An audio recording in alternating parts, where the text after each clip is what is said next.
Nobody laughed when the Krello warrior ripped the combat dummy in half. Nobody laughed when the Torven recruit dissolved a metal target with acid spit. But when Dar Aenquo asked if she could take notes on the local plant life, 40 aliens burst into clicking, hissing, roaring laughter. She did not react. She simply wrote in her small notebook and waited for them to finish.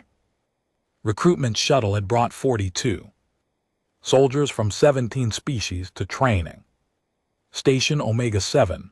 This was the Galactic Coalition's Deathworld survival program, where only the strongest lived long enough to graduate. Every recruit here had killed. Every recruit here had survived impossible odds on their home worlds, except 2. Draenquo was a food scientist from Lagos, Nigeria. She had spent 15 years studying how to make dangerous things safe to eat. She had no combat training. Her threat response, according to the machines, was curiosity. When shown images of deadly predators, her heart rate actually slowed down. The evaluators thought their equipment was broken. Finn Howrin was a translator from Dublin, Ireland. He spoke 47 languages and could learn a new one in 3 days. He was also terrified of blood, loud noises, and anything with more than 4 legs. During the combat simulation, he had fainted, not from injury, from stress. Instructor Gorv stood 7 ft tall, covered in gray scales, with teeth designed for tearing flesh. He had trained soldiers for 60 years. He had never seen recruits this pathetic. You two, he said, pointing at the humans, with a claw the size of a knife, have been pre-flagged for terminal washout. This means we expect you to die. We are only required to give you the chance to prove us wrong. You will not. A massive Krell warrior named Vorch stepped forward. His species came from a world with triple Earth's gravity. They were living tanks. Why waste resources on prey? Vorch asked. Send them home. Let them breed more weaklings for their weak little planet. More laughter. Finn looked like he might vomit. His hands are shaking. Dar reached over and gently touched his arm. Breathe, she said quietly. They want you scared. Do not give them that. I'm scared, he whispered. Good. Fear keeps you careful. Stupidity gets you killed. Look around. How many of them look careful? Finn looked. The aliens were flexing, growling, showing off scars. They were competing to seem the most dangerous.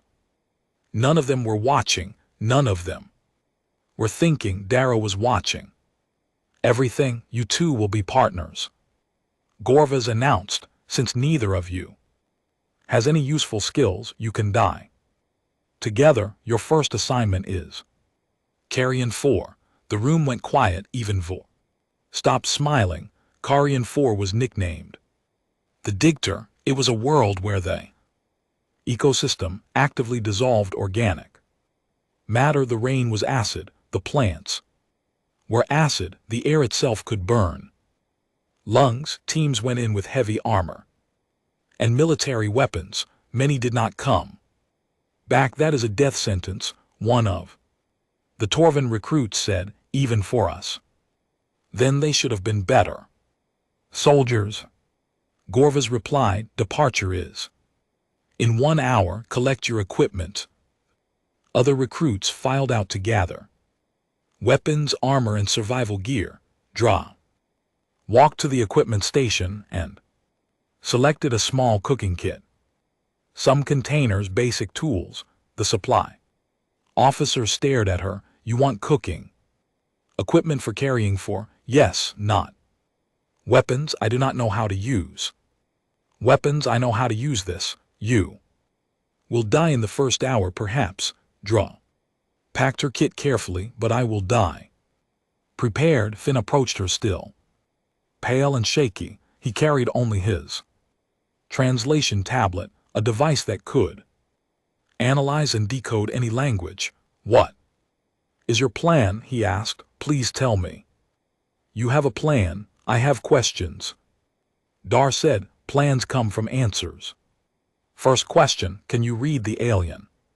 Script on our assignment tablet, Finn looked at the tablet. The writing was in an ancient coalition language, dense with technical terms. His eyes moved rapidly across the text processing. Yes. It says Kara and Fours. Ecosystem is based on a symbiotic relationship between acidic fungi and larger predators. The fungi break down organic matter. The predators spread the fungi to new feeding grounds. Everything on the planet is part of this cycle. Interesting. Dar made a note. So the acid is biological organic. Does that help us? Anything organic can be processed. Anything processed can be made safe. She closed her notebook. I have spent my life making dangerous things edible, poisonous fish toxic, plants contaminated water. This planet wants to digest us, so we must learn to digest it first. Finn stared at her. You want to eat the Deathworld? I won't understand it. Eating is just how I learn. An announcement rang through the station. Departure in 30 minutes. Dura picked up her cooking kit. Finn picked up his tablet. Together they walked toward the shuttle bay, past dozens of armored warriors carrying enough firepower to level a city. Borch watched them go. Dead before sunset, he said. Behind him, a young Torvin named Brix tilted their head. They were insect with compound eyes that could see in multiple spectrums. They had noticed something the others had not. The human female was not afraid. She was not pretending to be brave. She was genuinely calm. Her heart rate was steady. Her movements were controlled. She walked like someone who knew exactly what she was doing. Brick said nothing, but they decided to watch what happened.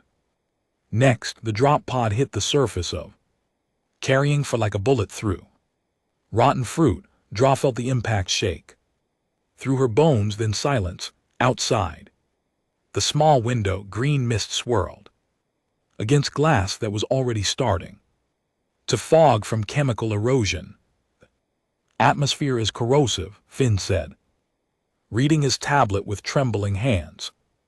We have maybe 6 hours before our basic suits fail. The elite teams have military-grade armor. We have this. Their suits were standard issue, Finn. Cheap, meant for cargo workers, not Deathworld survivors. Dura opened the pod door. The smell hit her first.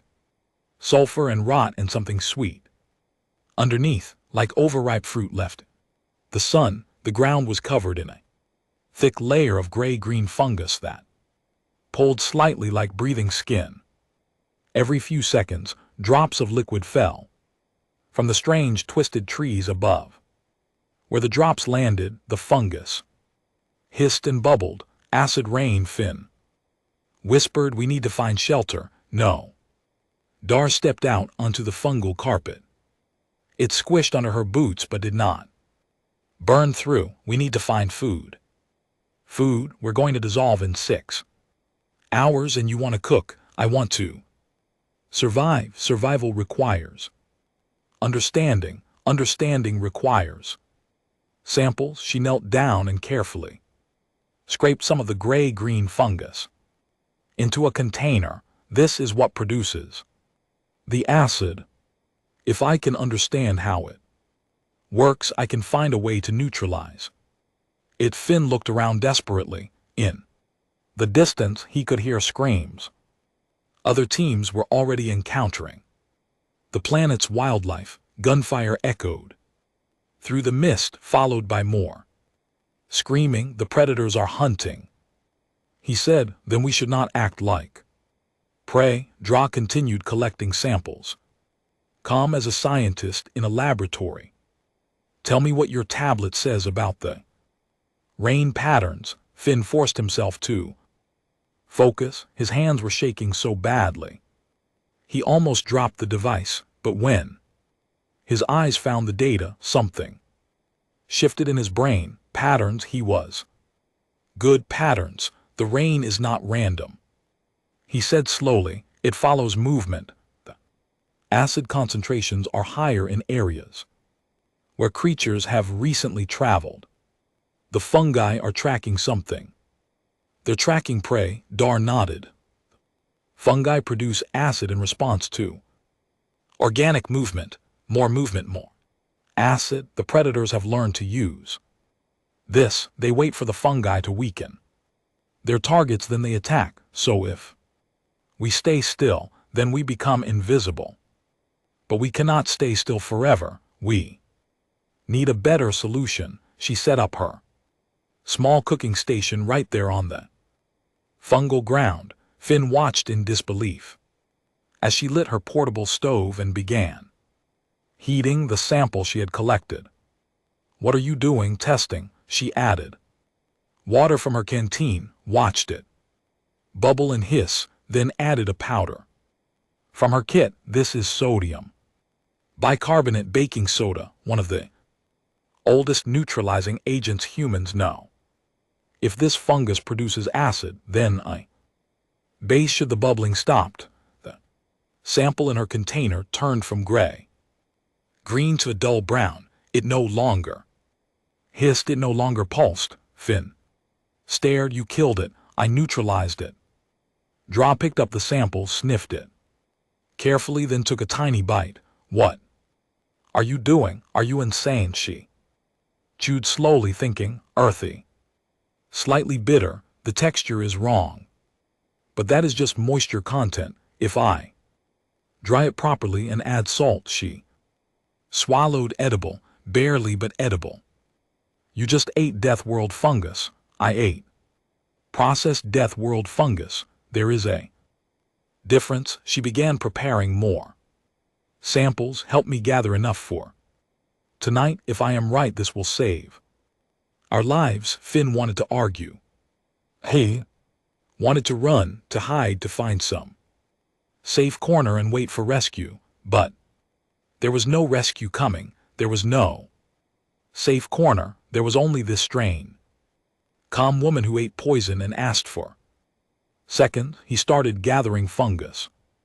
That by nightfall, Draw had processed enough neutralized fungi to create a thick paste. She spread it on their suits, on their equipment, on every exposed surface. The smell was terrible, like wet soil and vinegar mixed together. We smell like the forest floor. Now, she explained, to the fungi we are already processed, already digested. We are not prey, we are waste. A sound came from the darkness, heavy footsteps, deep breathing. Something massive was approaching through the mist. Finn grabbed Dar's arm. We need to run. No. Stay still, stay calm. The predator emerged from a fog. It was enormous, easily 15 ft long, with a body like a lizard and a head like a flower of teeth. Its skin glistened with acid-resistant mucus. This was a digester, the apex predator of carrion, for it had killed 12 trainees in the past week alone. Dee walked directly toward them. Finn stopped breathing. His heart was pounding so loud he was certain the creature could hear it. Beside him, Draw continued stirring her cooking pot as if nothing was happening.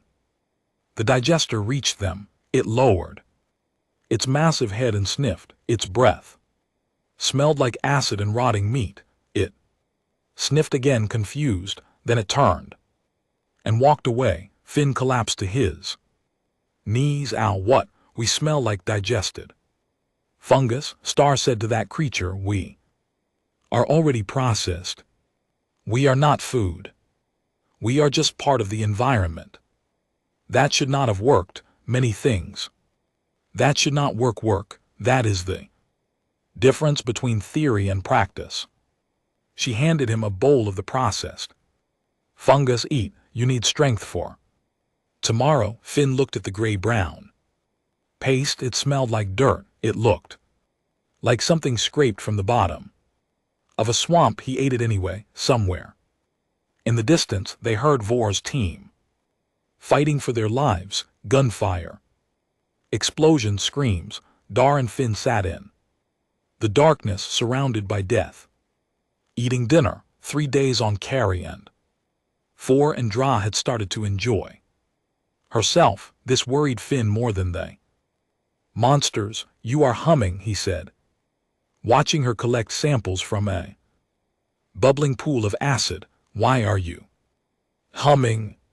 Normal people do not hum on Deathworlds. This pool contains a bacteria I have never seen before. It eats metal. I want to know if I can eat it. That is not a normal thought. I'm not a normal person. She sealed her sample container and smiled. Neither are you. Normal people cannot learn languages by listening to animal sounds.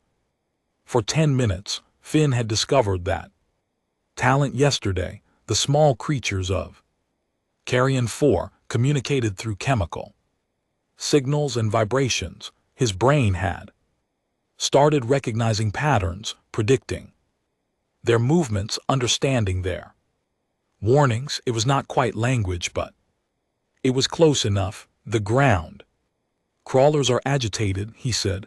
Now something is coming, something big. An announcement crackled through their communication devices. Instructor Gorvis's voice, cold and satisfied. Attention all teams, today's challenge: survive an encounter with a moss serpent. These creatures are considered unkillable. Standard protocol is to flee. Teams will be scored on how long they survive. Good luck. Finn felt his stomach drop. He had read about moss serpents in the briefing files. 60 ft. long, armored scales that could stop plasma fire, venom that dissolved bone. No trainee had ever killed one. Most trainees who encountered one did not survive. Their communication device crackled again. Team washout, you have been assigned to Sector 7, highest serpent activity on the planet. Report to coordinates now. He is trying to kill us. Finn said yes. Dra packed her samples and stood up. Let us go. Disappoint him. Sector 7 was a nightmare. Landscape of twisted rock and steaming vents. The ground was covered in thick mud that bubbled with toxic gases. Strange lights flickered beneath the surface, bioluminescence from creatures that lived in the poisonous depths. Serpent follows vibration and heat, Finn said, reading the patterns in the small creature's behavior. It is coming from the east, maybe 20 minutes away. Then we have 20 minutes to prepare. Darin knelt by one of the bubbling mud pools. These lights, these are the grubs the serpent eats. Help me collect them. The grubs are lethally toxic. Their venom can kill a krell in seconds. Yes, that is what makes them interesting. They worked quickly, using long sticks to scoop the glowing grubs from the mud. The creatures were about the size of Finn's hand, soft-bodied and pulsing with blue light. Each one contained enough venom to kill a dozen humans. Dura examined one carefully. The venom is a protein.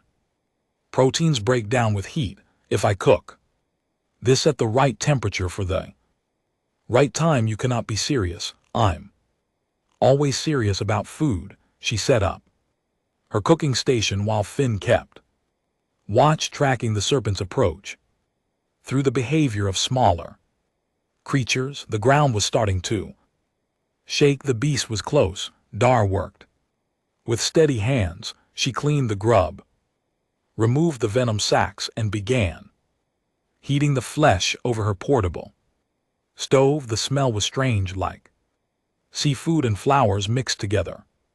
She cooked it for exactly 12 minutes, tested it with her chemical kit, then took a bite. Finn held his breath. Sweet, Dara said, almost like honey, a little chewy but safe. The ground shook harder, trees fell in the distance. The moss serpent emerged from the fog, and Finn understood why they were called unkillable, that it was not just big. It was a mountain made of muscle and armor. Its scales were black as space, reflecting the dim light like oil on water. Its head was a nightmare of teeth and sensory organs designed to find prey anywhere in any condition. Its eyes locked onto them. Do not run, Dar said calmly. Eat this. She handed Finn a piece of the cooked grub. He shoved it in his mouth without thinking. Too terrified to argue, the serpent approached. Its tongue flickered, tasting the air. It could sense their heat, their heartbeats, their fear. It moved closer, close enough that Finn could see his reflection in its scales. Then it stopped. Its tongue flickered again. Confusion rippled across its massive face. These creatures tasted wrong. They smelled like processed grubs. They smelled like something that was already part of the ecosystem, not prey. The serpent lowered its head and made a sound, low and rumbling. Then it turned, slithered to a nearby mud pool, and scooped out several grubs with its tongue. It deposited them on the ground in front of Dar. Then it left off. Finn's legs gave out. He sat in the mud, staring at the pile of deadly grubs the serpent had left behind. It brought us food, he whispered.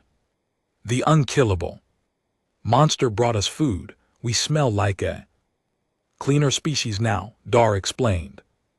Already collecting the grubs. In nature, some creatures process waste that others cannot digest. The serpent thinks we are useful. It is feeding us, so we will stay nearby and keep processing. That is insane. That is ecology, she smiled. Now help me cook these. We have enough protein here for a week. Hidden the rocks above, Brix watched everything. The young Torvin had followed the humans, curious about their strain methods. What they had just witnessed was impossible. The moss serpent was a killing machine. It did not share food. It did not spare prey, but it had spared these 2 weak, fragile humans because they understood something that warriors did not. They understood how to become part of a world instead of fighting against it. Brix's communicator crackled. Vorch's team was calling for medical support. They had encountered the same serpent and lost 2 members. The humans had lost nothing. Brix made a decision. They sent a message to Instructor Gorvas. The humans have domesticated the moss serpent. I witnessed it personally. The response came 30 seconds later, just 2 words. That is impossible. Brix looked down at the humans calmly cooking their dinner, surrounded by the deadliest creatures on the planet. Yes, Brix said quietly. It should be. Brix found them at dawn, sitting beside a sleeping moss serpent, like it was a house pet.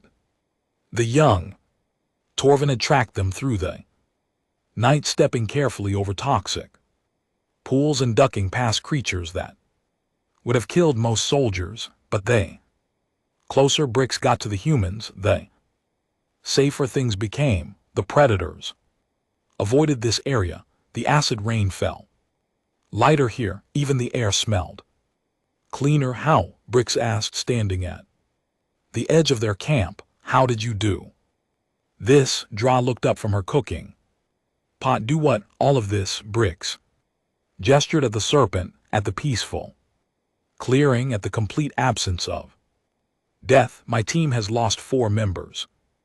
Vorch's team nearly died yesterday. You 2 have not even been injured. How? Would you like some breakfast? Draw held up a bowl I made porridge from processed fungus and grub protein. It is actually quite good. Brick stare at the bowl like it was a live grenade. You want me to eat Deathworld creatures? I want you to understand them. Eating is just the fastest way. She smiled. Sit down, I will explain. Brick sat. They took the bowl with trembling claws and watched as Dra began her morning routine. She was checking samples, testing chemical levels, making notes. Her small book, Finn was nearby, listening to the sounds of the forest and translating them into movement patterns. 3 creatures approaching. From the north, he reported, small ones.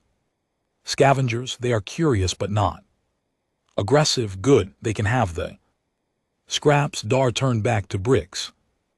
Galaxy teaches you that survival means being the strongest, kill or be killed, eat or be eaten. Yes, that is the natural order. On some worlds perhaps. But Earth taught us something different. We were never the strongest, we were not the fastest. Our claws were dull, our teeth were small, our senses were weak. Everything on our planet could kill us. Then how did you survive? We learned. Dra tapped her head. We watched, we tested, we failed and tried again. When we found something poisonous, we did not just avoid it. We asked, why is it poisonous? Can we remove the poison? Can we use the poison for something else? Over thousands of years, we turned enemies into food, predators into allies, poisons into medicines. Bricks took a small bite of the porridge. It tasted strange but not unpleasant. Their stomach did not immediately reject it. You're saying humans survive by understanding things instead of fighting them? I am saying we survive by becoming part of our world instead of trying to conquer it. Every ecosystem has rules.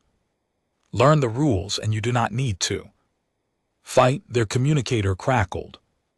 Instructor Gorvis's voice cut through the morning air. All teams report to the Rot Valleys. Final challenge of Phase 1. Teams that do not complete this challenge will be eliminated from the program. The Rot Valleys. Bricks felt their stomach turn. The Rot Valleys were home to a sentient fungal network, hive mind organism that consumed anything organic. It did not think like animals. It did not respond to threats. It simply dissolved whatever entered its territory. That is a death sentence. Brick said, the fungi cannot be killed. Weapons do nothing. Armor fails. No one survives the Rot Valleys. Interesting. Dara said, a creature that cannot be killed by force. I wonder what else can reach it. The Rot Valleys lived up to their name. The landscape was a sea of gray-white fungus that stretched to the horizon. Strange towers of organic matter rose from the surface, pulsing with alien life. The air was thick with spores that made breathing painful, even through filters. That Vorch's team was already there, firing plasma weapons at the fungal mass. The fire did nothing. The fungi simply regrew faster than they could burn. Retreat, Borch roared. Fall back, but there was nowhere to retreat. The fungi were everywhere, growing over their boots, climbing their legs, beginning the slow process of digestion. Dar walked past them into the fungal sea. Human, what are you doing? Borch grabbed her arm. You will be dissolved perhaps. She gently removed his hand. But I want to test something. First, she collected samples as she walked, moving deeper into the valley, while Finn followed, tracking patterns In the fungal movements, the spores swirled around them but did not attack. The growth climbed toward them but stopped short. The fungi communicate through chemical signals, Finn said. Reading his tablet, it is a language. Incredibly complex, but it is definitely language. Then we can speak to it. Dar set up her cooking station right in the middle of the fungal plane. Help me process these samples. I want to see if different preparations create different chemical messages. They worked for hours, while Vorch's team watched from a safe distance. Draw cooked spores in dozens of different ways: boiled, fried, dried, fermented. Each method produced different chemical compounds. Each compound caused different reactions in the surrounding fungi. This one, Dar said finally, holding up a small ball of processed spores. When I prepare it this way, the fungi around us relax. They stop treating us as food. What does that preparation say in their language?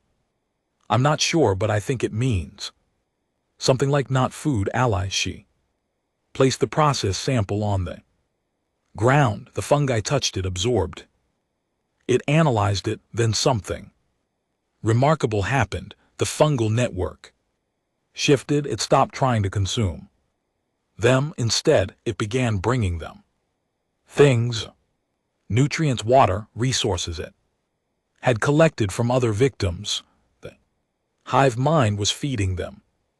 Not impossible, just different. Draw picked up the offerings carefully. We told we were not food. It decided we were useful instead. Vorch stumbled over, covered in burn marks from the fungal acid. His team looked destroyed. 2 more had been lost trying to fight their way out. How? He demanded. How did you survive? Dar looked at him calmly. You try to fight dinner. I tried to understand it. Borch had no response. Behind him, Instructor Gorvas watched through a surveillance drone, his face unreadable. The humans had done it again. They had turned an unkillable enemy into an ally using nothing but patience and cooking equipment. Brick stepped forward. I want to learn.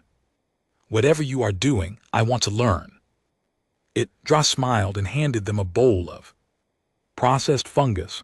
Lesson 1, she said.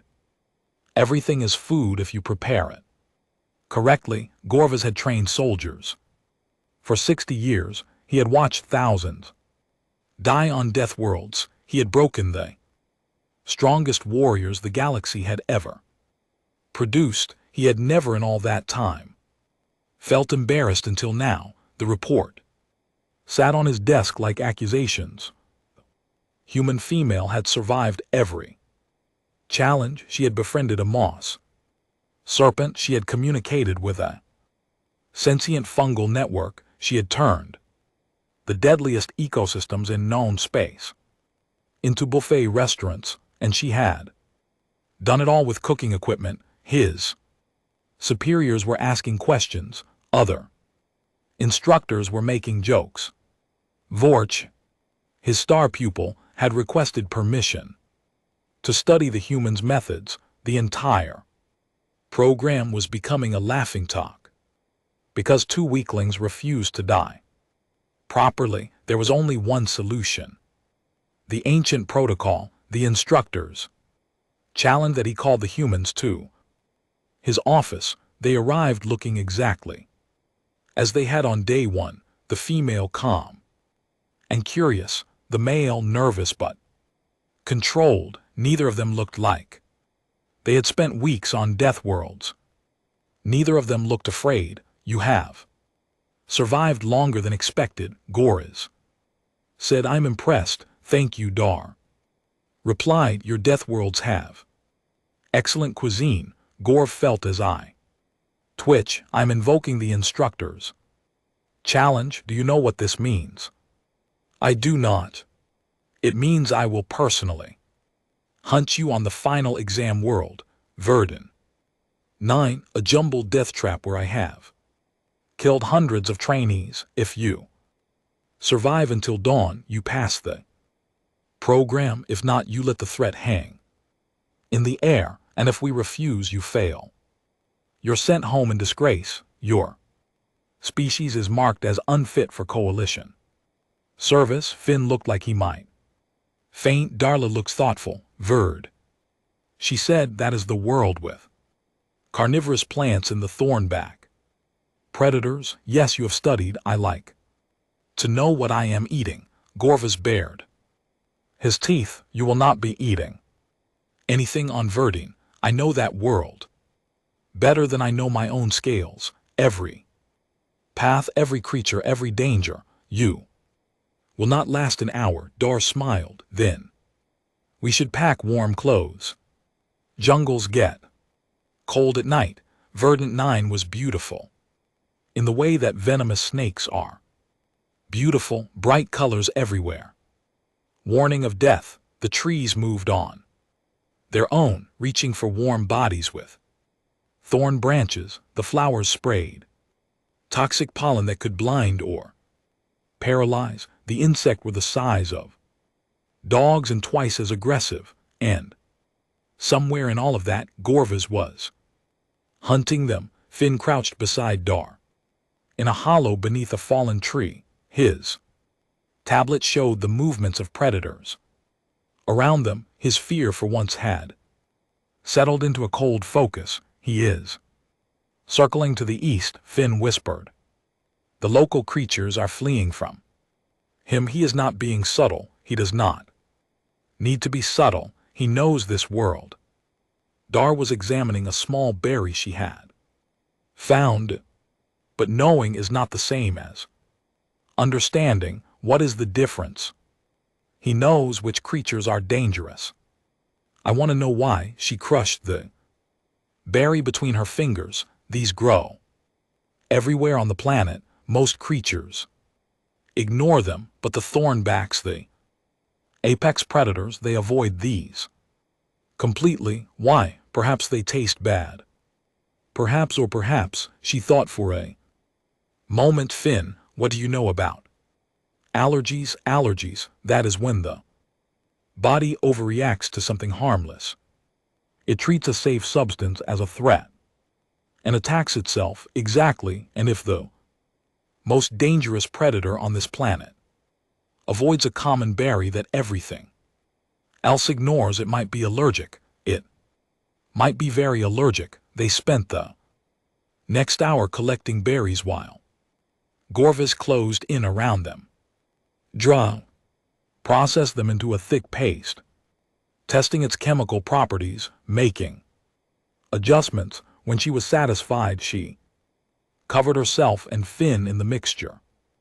We smell terrible, Finn said. We smell like something a thornback would never eat, and if we smell wrong to them, they will not see us as prey. They will see us as environment.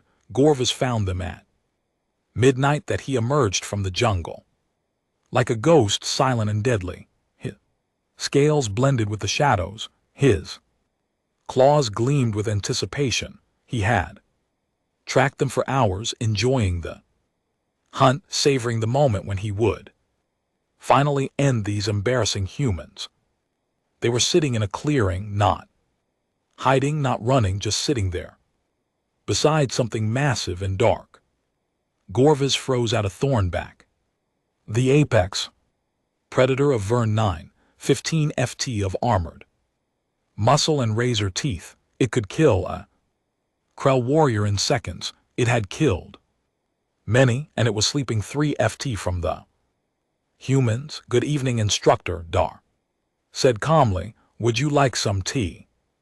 I made it from the local flowers. Very relaxing. Gorvis did not answer. His mind was racing. The thornback should have killed them immediately. It should have smelled their fear, sensed their warmth, torn them apart. Instead, it was sleeping peacefully like they were not even there. How? He whispered. We asked the jungle what it was afraid of. Dar replied. Then we became that thing. Thornback opened its eyes. It saw Gorvis, it saw a Krello warrior, a predator, a threat to its territory that it charged. Gorvis ran, he had no choice.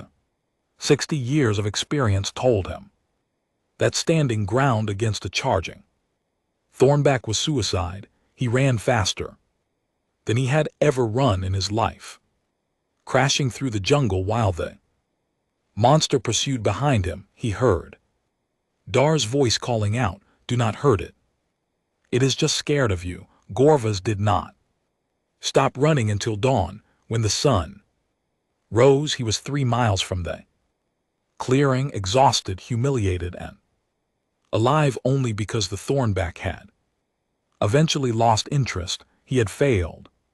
For the first time in 60 years, he had failed to kill his targets. The humans had not fought him, they had not fled from him, they had simply made the jungle fight for them. That he limped back toward the extraction point, already knowing what he would have to do.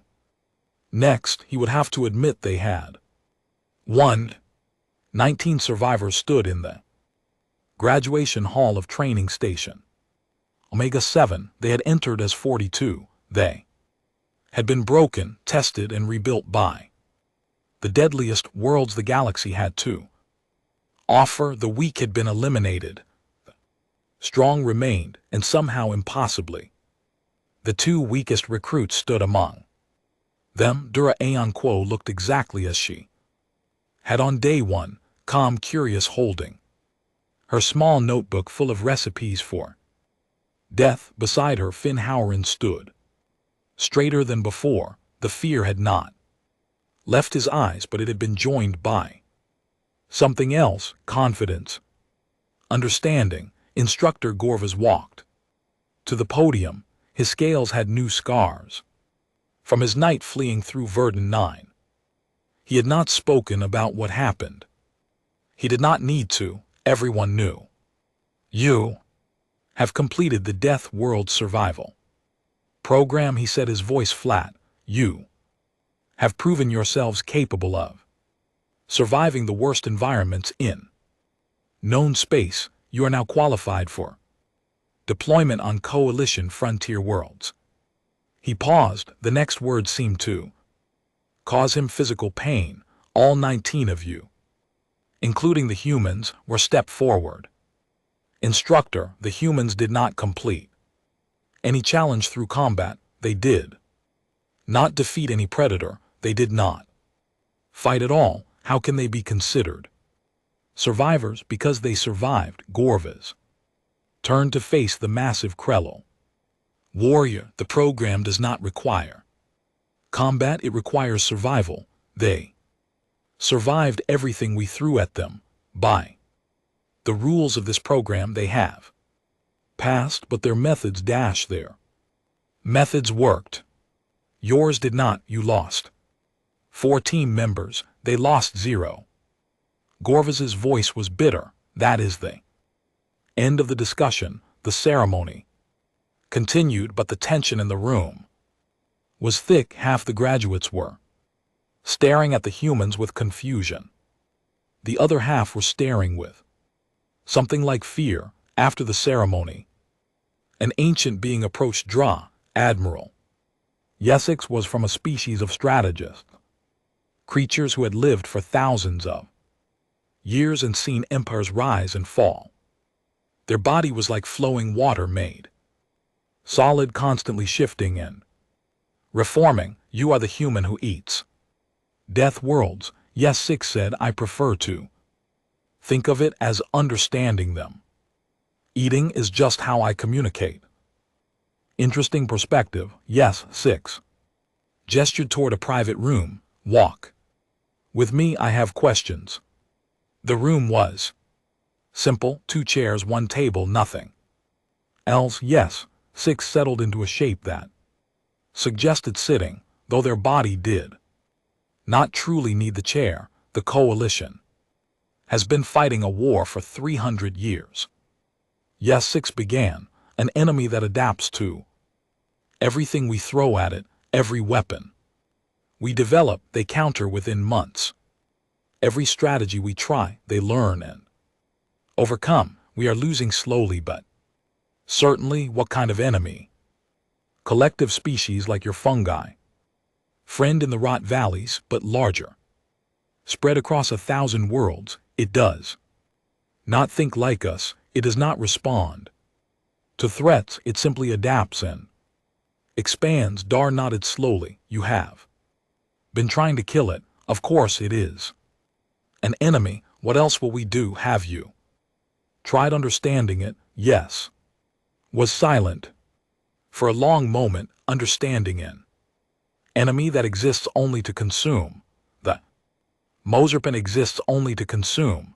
The fungal network exists only to consume.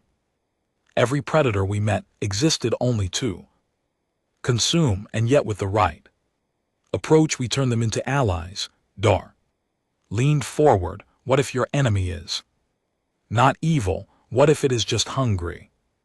What if it is doing what evolution designed it to do, and no one has ever asked what it actually needs? That is a very human question. Humans ask questions. It is what we do. When something is trying to kill us, we ask why. When something is poison, we ask how to make it safe. When something is impossible, we ask what we are missing. Yes, 6 reformed themselves into something like a smile. I came here to offer you a position, a soldier's role, a place in our military structure, but now I think I was asking the wrong question. What is the right question? The coalition does not need more soldiers. We have millions of soldiers. What we need is someone who can teach us to see differently, someone who can show us how to survive by understanding instead of conquering. Yes, paused. I want you to create a new program, a new way of training, not warriors. Integrators. Dar thought about this for a moment. I would need Finn. His pattern recognition and translation skills are essential. Done. And I would need students, real students, not warriors pretending to learn. You'll have them. Yes, 6 rows. The first class will include bricks. They have requested assignment to your team personally, and another pause as if the next word are difficult. Instructor Gorvas has also requested to join. Dar blinked. Gorvs, the one who tried to kill us, the one who failed to kill you. He is old enough to recognize when his methods no longer work. He wants to learn new ones. Graduation celebration was loud and chaotic. Warriors from 12 species drank and fought and bragged about their kills. In the corner a small group sat quietly. Durafine, bricks, and surprisingly Gorvas. I do not understand how you did it. Gorvas admitted, his voice low. I have killed thousands on Verdun. You walked through it like a garden. It is a garden. Dar replied, just one with very aggressive vegetables. Finn left. Bricks made a sound that might have been a laugh. Gorvas looked uncomfortable. Will you really teach us your methods? I will try, but understand this is not about tricks or techniques. Is about changing how you see the universe. Everything is connected. Everything has a role. When you understand the role, you understand how to survive. Gorvas nodded slowly. And when you cannot understand, Dar smiled and held up her small cooking pot. Then you experiment until you do. And hopefully, what does not kill you, you can eat for dinner. The next morning she stood before her first class, 20 aliens of various species, all looking at her with a mixture of curiosity and doubt. Finn stood beside her, ready to translate. Brick sat in the front row, eager to learn. Gorvas sat in the back, humbled but attentive. Dra held up a small creature, squirming and dangerous, collected from a death World, this will kill you in 30 seconds. If you try to fight it, she said, but if you prepare it correctly, she took a bite. It tastes like chicken. The class stared in horror and wonder. Finn leaned over and whispered, please tell them what chicken is. Dar smiled. Lesson 2. She said, let me tell you about a small bird that changed the course of human history.